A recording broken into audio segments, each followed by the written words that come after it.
আমাকে এটা করতে বাধ্য করো না। Don't compel me to do it. Don't compel me to do it অর্থ আমাকে এটা করতে বাধ্য করো না।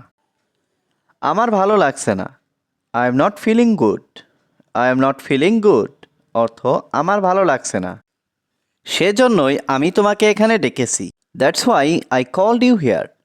That's why I called you here অর্থ সেজন্যই আমি তোমাকে এখানে ডেকেছি। আমরা একে অপরকে ভালো করে জানি না। We don't know each other very well. We don't know each other very well অর্থ আমরা একে অপরকে ভালো করে জানি না। আমি অন্য কাউকে ভরসা করতে পারবো না। I can't trust anyone else. I can't trust anyone else অর্থ আমি অন্য কাউকে ভরসা করতে পারবো না। যদি আসতে পারো তো আসবে। Come if you can come. Come if you can come অর্থ যদি আসতে পারো তো আসবে। সবসময় ইতিবাচক চিন্তা করুন। Always think positively. Always think positively অর্থ সবসময় ইতিবাচক চিন্তা করুন। হাসি সবার মনের দরজা খুলে। এ স্মাইল ওপেন্স এভরিওয়ানস হার্ট। এ স্মাইল ওপেন্স এভরিওয়ান হার্ট অর্থ হাসি সবার মনের দরজা খুলে। সময় মতো কাজ করুন। Do your work on time.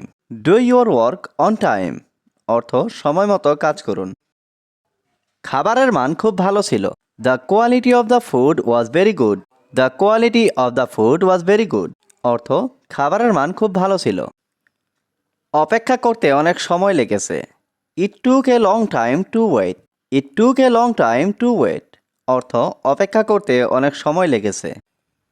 মূল্য তুলনায় খাবার ভালো ছিল। The food was good for the price. The food was good for the price অর্থ মূল্য তুলনায় খাবার ভালো ছিল। আমি কি আপনার নাম্বার পেতে পারি? Can I have your number? Can I have your number অর্থ আমি কি আপনার নাম্বার পেতে পারি? আমি কি তোমার মোবাইল পেতে পারি? Can I have your mobile? Can I have your mobile অর্থ আমি কি তোমার মোবাইল পেতে পারি? আমি কি তোমার বইটি পেতে পারি? Can I have your book? Can I have your book অর্থ আমি কি তোমার বইটি পেতে পারি? কখনো না বলো না। Never say no. Never say no অর্থ কখনো না বলো না। দয়া করে একটু চুপ থাকো। Please be quiet. Please be quiet অর্থ দয়া করে একটু চুপ থাকো। আমি তোমাকে কষ্ট দিতে চাইনি। I didn't want to hurt you. I didn't want to hurt you অর্থ আমি তোমাকে কষ্ট দিতে চাইনি। সে তাকে বিয়ে করতে চায়নি। He didn't wants to marry her. He didn't wants to marry her অর্থ সে তাকে বিয়ে করতে চায়নি।